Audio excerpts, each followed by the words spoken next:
Thank you very much for welcoming me here to La Grua Center for the Arts.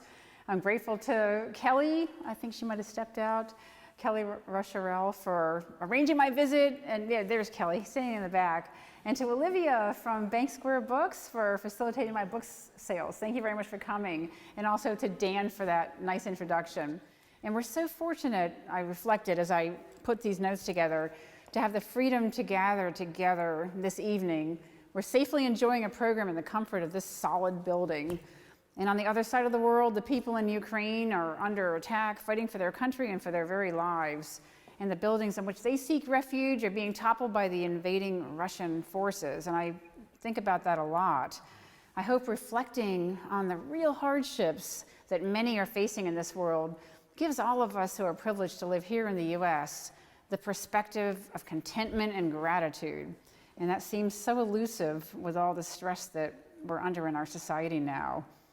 But I wish that we would be united and strengthened through our shared values and our purpose and resist the few agitators who are out there seeking to divide and weaken us from within when there's just so many bigger issues going on in the world. So I thought about that in this comfortable building, so secure, and we're privileged to be here.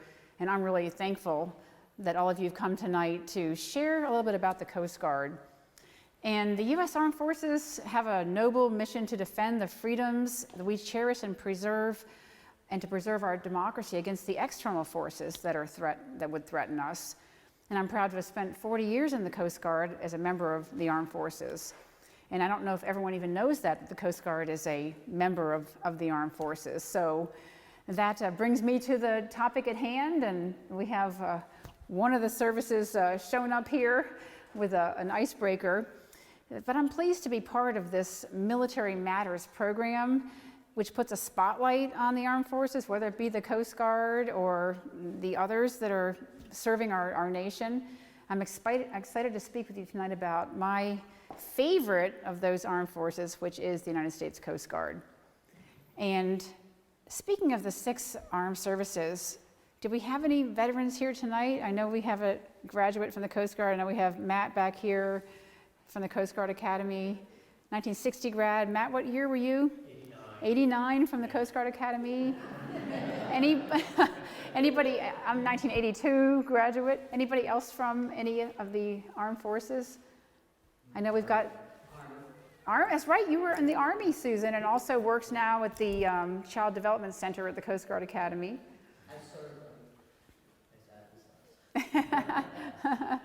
And we have somebody in the back. I didn't catch your name, but you're in the Writing Center at the Coast Guard Academy. So we have a number of folks. Oh, my husband Bob is here, served in the Coast Guard. So maybe half the audience either is a veteran or has serving as a civilian with the Coast Guard. So I've broken my talk into 3 parts. The first will be highlighting Coast Guard missions and people. And the second part, I'll share one of the many leadership lessons I learned during my 40 years in the Coast Guard, and that's the 3 Ps for success. The book is filled with leadership lessons, and I wanted to pick just one to share with you tonight, so that's the one. But there's a lot of other content in there to take a look at. And finally, the third part will feature my personal leadership journey just a little bit, which is the foundation of my book on character-centered leadership, right over here, Breaking Ice and Breaking Glass, Leading in Uncharted Waters. So let's talk a little bit about the Coast Guard, the nation's oldest continuous seagoing service. The Coast Guard has a very proud history and traditions. We were founded as the Revenue Cutter Service in 1790 by George Washington's Treasury Secretary, none other than Alexander Hamilton. And the Revenue Cutter Service enforced the new nation's tariffs, then expanded to enforcing other laws and performing search and rescue. In 1915, the Revenue Cutter Service, the Life Saving Service, and the Lighthouse Service were combined to form the U.S. Coast Guard. And today, the Coast Guard has 11 very exciting missions, including law enforcement, search and rescue, environmental protection, icebreaking, homeland security, and much more. There's 11 of them out there, at least, and more if you look at all the new jobs we keep getting added to, depending on what crisis or natural disaster comes along. Somehow the Coast Guard is the right fit for everything, which is a good thing. We also have, in addition to those missions, strong core values of honor, respect, and devotion to duty. And those are really important because I think that the foundation of character is those core values. And we're very proud in the Coast Guard of who we are and what we do. Well, that was a Coast Guard drug interdiction operation in the South Pacific Ocean. And the drug smugglers used semi-submersible vessels to sneak drugs up the west coast of South America to Mexico and then on into the United States. So this is the National Security Cutter, 418 feet, and this ship, combined with intelligence, prosecutes what we call the end game, which is that boarding that you just saw with somebody pounding on the hull of that semi-submersible. So as a Coast Guard boarding team launched off this National Security Cutter down in the South Pacific Ocean. So those cutters either deploy from Hawaii or San Francisco or Charleston, South Carolina, around through the canal to interdict the drugs in the South Pacific, which is mostly where they're running from. How they do it is they launch this small craft off the back, what you're looking at is the back or the stern of the National Security Cutter, puts the boat in the water, the boat takes the boarding team jumps onto that semi-submersible to interdict that ship, because it's not going to stop. You heard them calling for it to stop. So this is just a little glimpse at how we prosecute those missions and why we're so proud of our service and our people. It's just amazing what they do. That National Security Cutter has helicopters and several small boats attached, and they use both of those assets to find and interdict or save people. So it's not just law enforcement. The same boats and aircraft are used for saving lives, so multi-mission vessels. And I'm very proud to brag a little bit here that my nephew, Hunter Stosz, is assigned to a ship just like that National Security Cutter. It's the Coast Guard Cutter James out of Charleston, South Carolina, and he's the combat systems officer on that ship. So it's a ship that's like a destroyer for the Navy, and can do the similar missions. We're working with the Navy around the globe. So the Coast Guard is a military, maritime, and multi-mission service. We're part of the Department of Homeland Security, which you might not have known, not the Department of Defense, even though we're one of the armed forces. We do become part of our sister sea service, the Navy, only in times of declared war, and the last time that happened was World War II. But we have served in every war and conflict the nation has ever been involved with. And we had Coast Guard coxswains who drove landing craft that delivered Marines to the beaches during D-Day and in the South Pacific during World War II. Our patrol boats performed missions along the coasts up the rivers in Vietnam during that conflict. And we provided port security in the Middle East during the Gulf War during the global war on terrorism. And certainly until recently, we still do have Coast Guard forces deployed around the globe. The Coast Guard is a force of about 50 to 60,000 active duty civilian. We have some civilians here, and reserve members with a budget of about $13 billion. We have hundreds of rotor and fixed wing aircraft, small boats and cutters ranging from about 100 feet long to over 400 feet long. And you've got Coast Guard right here in Connecticut. You probably know some of this. We have the small boat station in downtown New London. We've got a patrol boat at the Coast Guard Academy. And of course, we've got the Coast Guard Academy right across the river. And there's a photo for those of you who might not have seen it. It seems like most people in the audience, I wasn't sure how broad the audience would be, but most of you have probably been to the Coast Guard Academy or at least know about it. I know when I was superintendent there in 2011 to 2015, I would meet people in town or at events, and they honestly thought that the Coast Guard Academy was maybe like a prep school, a high school, a military like prep school for high school kids. And I was kind of surprised, but I got that a lot. So one of my goals tonight was to dissuade you of that belief if you had it. I don't think anyone here does. But the Academy is right across from the sub-base. And locally, the Coast Guard and the Navy work closely together on many common issues in support of our missions and our people. We have a really tight relationship with the sub-base, and I know that they've probably spoken here for a Military Matters program in the past. And I'm glad we get to have equal airtime. And the Coast Guard Academy is where I started my career back in 1978 and where my nephew Hunter graduated in 2016. It's a 4-year STEM college that trains cadets to be leaders of character who will serve as officers in the Coast Guard. So the education is one side of the coin and the leadership is the other side of the coin.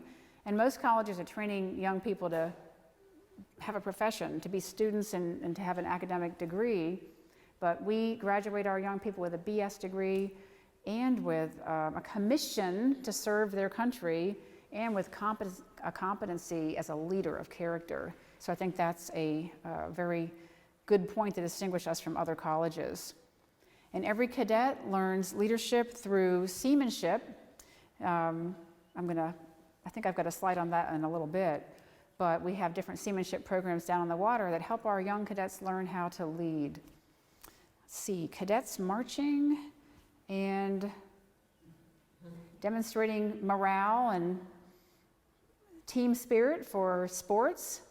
We've got 23 varsity sports, equal amount for women and men. I'm happy to say that. That was something we made sure we had when I was superintendent, was equal parity. We brought lacrosse up to a varsity sport, and we have women's varsity lacrosse, so the equal sports for women. And I think that women build confidence from being on the sporting field.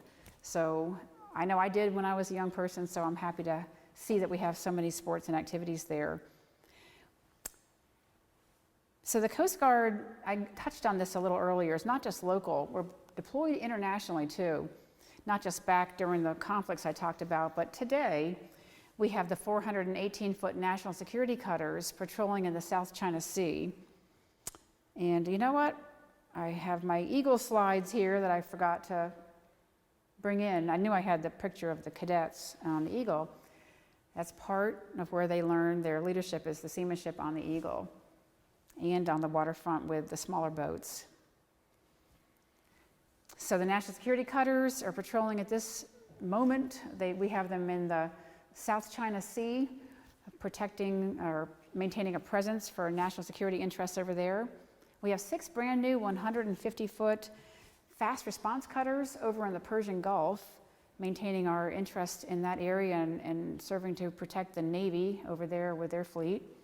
And we have the big polar security cutters, which there aren't enough of them right now, that serve our national interests in the Arctic and the Antarctic, supporting the science missions down in Antarctica and up in the Arctic, and providing a national security presence in those ungoverned areas.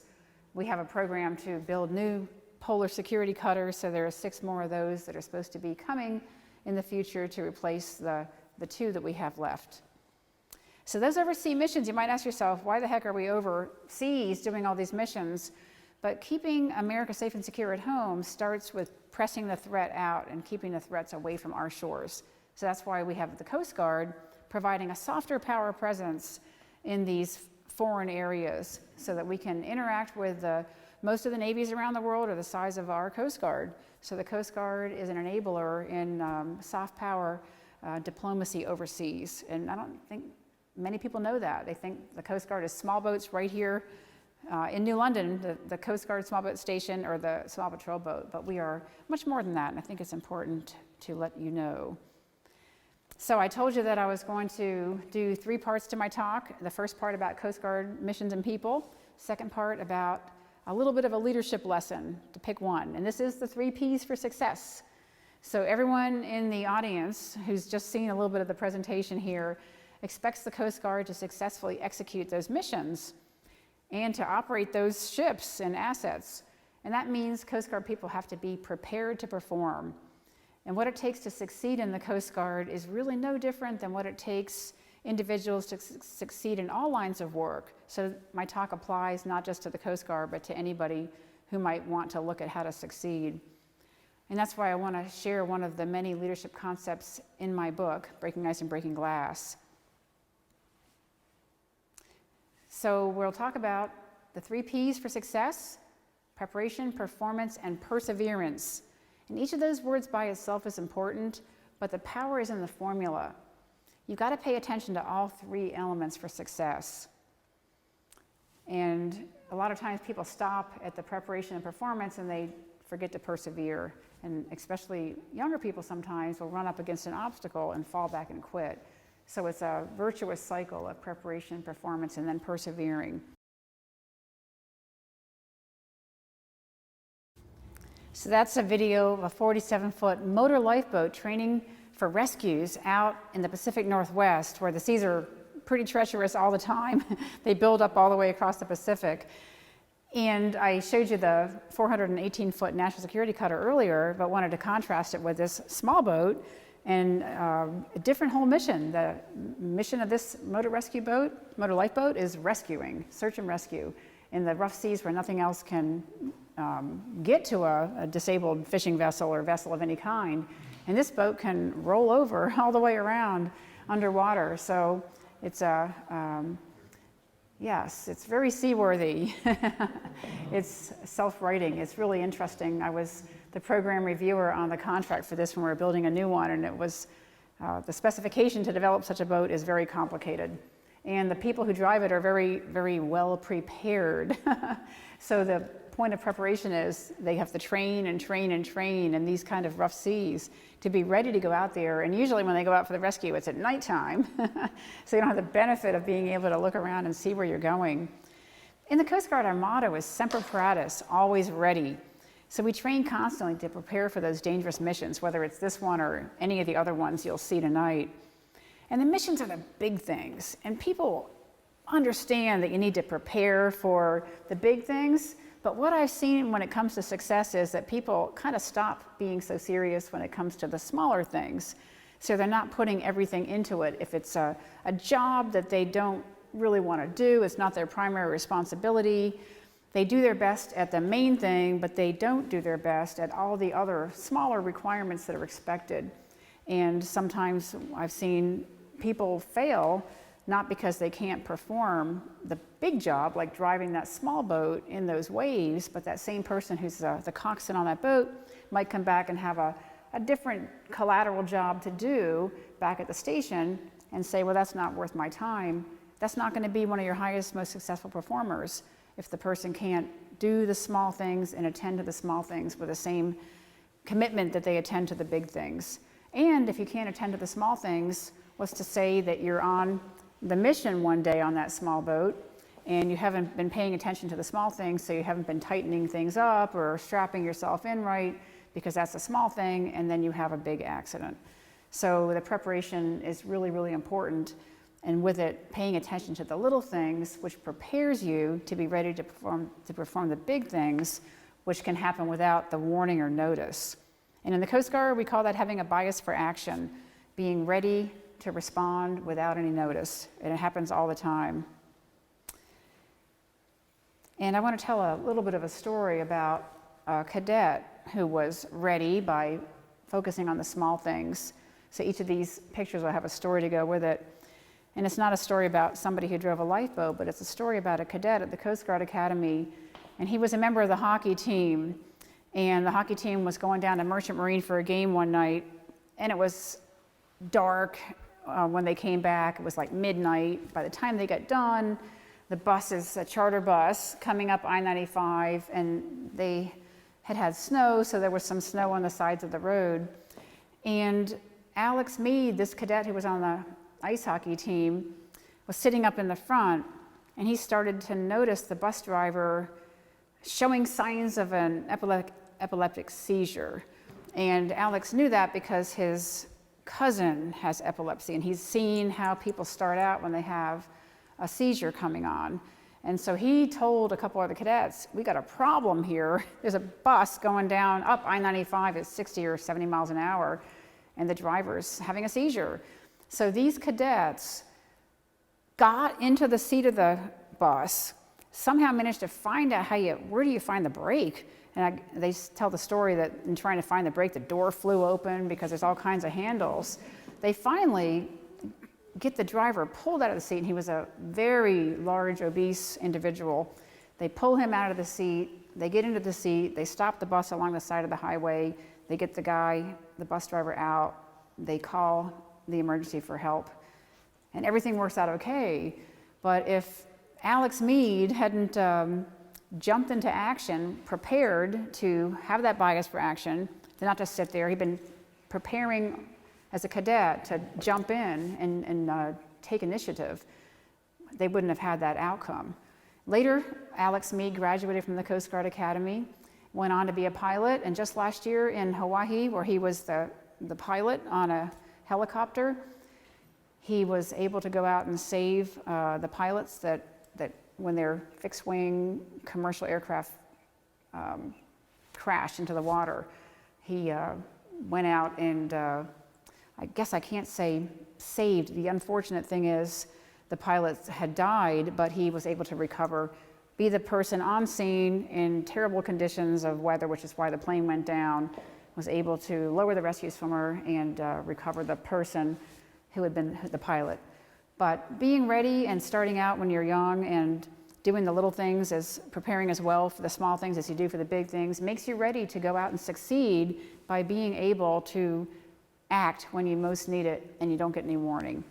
So I really like that story of Alex Mead using a cadet who prepared and found himself in a couple scenarios as a cadet and then as an officer where he had to rely on that training and the preparation. So that, in the Coast Guard, we say preparation equals performance. And that polar icebreaker you just saw prepared that icebreaker and the crew for months before they sailed to Antarctica. So they go down once a year and they spend the rest of the time preparing to go. And when they're performing down there, everything they do matters. Everything has to be ready. The engines have to be ready to work. They have to be supplied. They can't make any mistakes because there's no one down there to save them. There's nobody. I was asked this question in another talk I was giving about who would save the icebreaker if it gets in trouble down in Antarctica, and there is nobody to save you. So you have to be prepared to be able to perform those missions. And the people of McMurdo, the scientists that we're supporting, count on us, the Coast Guard, to be down there prepared and performing to make sure that they can do their scientific research missions that support our country. They're down there doing climate research, a lot of them, and advanced front-line scientific research from the South Pole Station down there and from McMurdo Station. So performance, I like to tell people, isn't just a personal thing. You're all in it together. What you do impacts other people.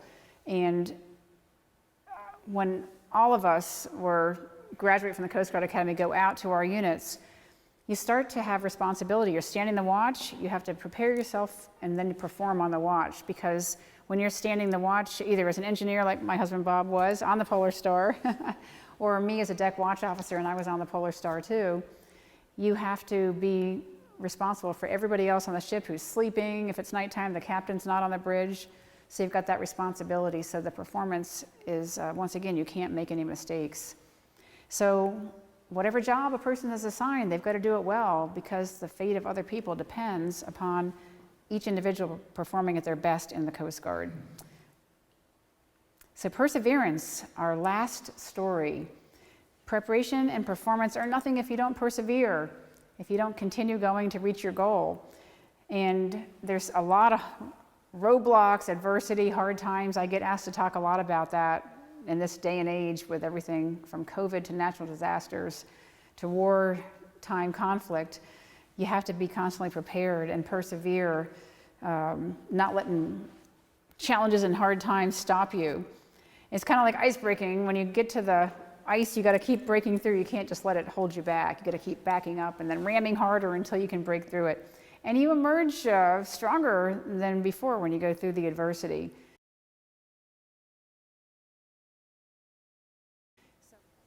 That young man being featured there was Darian Duryea, a rescue swimmer, and that's one of the toughest professions there is in the Coast Guard.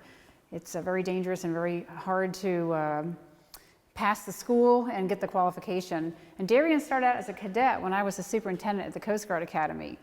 And we had to disenroll Darian. No matter how hard he tried, he couldn't pass calculus. And he was the wonderful young man. He was on the swim team, a recruited swimmer, but couldn't for anything pass calculus. And people have to be able to pass the classes. We can't make exceptions, and that's what happened. And I said to the Coast Guard headquarters people, this young man wants to stay in the Coast Guard. He's not going to be able to make calculus, so he can't stay at the academy, but he wants to enlist. And the Coast Guard, the folks down in Coast Guard headquarters in Washington, D.C. said, well, we don't want him. If he can't make it at the academy, we don't want him in the enlisted corps. So they refused to take him. And I guess perseverance was, I'm going to talk about how Darian persevered, but I persevered myself and my command master chief, who was the senior enlisted person at the Coast Guard Academy. We persevered with Coast Guard headquarters and finally convinced them to give this young man one shot. And we sent him down to boot camp at Cape May to enlist. Well, you see where he is now. So he goes to boot camp and he graduates #1 in his class. It's called the honor graduate. Then he goes out to be on a ship like that national security cutter out in San Francisco. And I was on vacation, a rare vacation as superintendent down in Tucson with my husband Bob.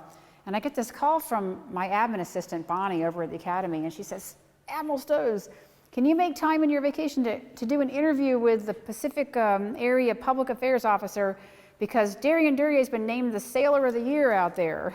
So he's the Sailor of the Year. So he goes off to rescue swimmer school. And of the people, like 10 people that started, only 3 graduated, and he was the honor graduate, #1 graduate from rescue swimmer school. And this is somebody that the Coast Guard headquarters was going to cast off as not worth their time because he couldn't pass calculus at the Coast Guard Academy. How short-sighted. So Darian persevered, and he didn't give up, and he went on to be enlisted. He persevered through all the hardships of boot camp and then rescue swimmer school to succeed now, as you see, as a rescue swimmer, saving this woman. It was big news about a month or 2 ago, that car that almost went over the falls. So that's the story of perseverance. And I wanted to share that formula for success and 3 different stories featuring people and missions of the Coast Guard to show you that every Coast Guard member has to be a leader. And when I retired from the Coast Guard in 2018, I wrote this book on character-centered leadership because I wanted to give back the leadership lessons learned that I had assimilated over the 40 years I'd served in uniform. And it's something I wanted to do since I was a young lieutenant, and I was serving as the Service Secretary's military aide back in Washington, D.C., and I was on a trip with another young woman about my age who was a civilian but doing advanced work for the Secretary. And I said to her, Shane, we are so lucky. We're here at the top of government as young people looking down on seeing how everything works and getting so much experience. And she knew I had been on icebreakers and been one of the first women in the Coast Guard. So she said, Sandy, you've got to call that book. I said, I'm going to write a book about this. She said, Sandy, you've got to call that book Breaking Ice and Breaking Glass. And that was in 1989 that she named my book. So I've had this mission in my mind to write this book ever since 1989, when I knew how lucky I was. To go back to how I started this talk tonight, I try to keep a constant attitude of gratitude about what I've got, what I don't have, for hardships or illnesses. And we're thankful to be here tonight. I was thankful to be in that position as the military aide to the Secretary, learning so much at a young age and having all those experiences. And I wrote the book to give back those leadership lessons learned. And I got to where I'm standing here today and having written the book as a young girl who was the oldest of 4 kids with 3 younger brothers. I was born in Ellicott City, Maryland, to 2 parents who were both physically fit and active. And I was a tomboy, heck, with 3 brothers. I was 3 years and 10 months old when the 4th kid was born, so we were all packed together. And I was running with the boys all the time. Their friends were outnumbering mine. And my parents didn't treat me any different because I was a girl. And I think that really mattered when it came to me being able to succeed in a man's environment. When I came into high school, it was 1974 that I entered. In 1972, Title IX came along, which was equal opportunity in education for girls and women. And then in 73 was the Equal Rights Amendment. Following on that, in 75, the Congress mandated that all the service academies open their doors to women. So the Coast Guard Academy was one of those. I was living in Maryland, though, and the Naval Academy was right around the corner. So the Baltimore Sun ran a feature article on the Naval Academy and showcasing how women were going to be going. And a neighbor walked the article over to my mother and said, hey, Sandy might like this because she's a tomboy. And I was a junior in high school, exactly at this time. And it's when you're applying to colleges.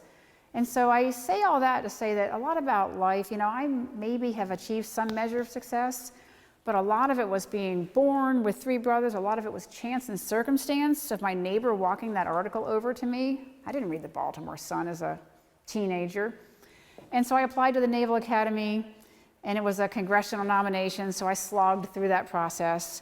And my guidance counselor said, hey, Sandy, you've got to cast a wider net. And I'm like, no, I'm going to the Naval Academy. I'm excited about adventure and serving something bigger than myself. He said, well, look at this flyer I got from this thing called the Coast Guard Academy in New London, Connecticut. So we poured over that flyer, and between the 2 of us, we decided the Coast Guard was a small Navy, so that I should apply there. Well, of course it's not. And in fact, the Coast Guard is far from a small Navy, as I showed you. And another thing is, when the Coast Guard decided to accept women, well, when the Coast Guard knew they had to accept women, they decided, the Commandant decided, women are going to do everything that men can do. They're going to be going to the front end of the spear, serving on ships and aircraft. And the Navy, where I wanted to go, slapped down combat exclusion laws that were in place for decades. And so my peers at the Naval Academy were stuck on oilers or ashore somewhere, oilers being a supply ship of some kind. I was out there in 1979 on the Dallas, a 378-foot ship. I don't know if at the time it had Harpoon and Sea Whiz missile systems, but our ships had those on and off.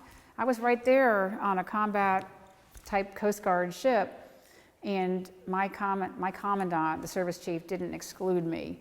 And that mattered to me in a meaningful way as I got more senior and older and became appreciative of that.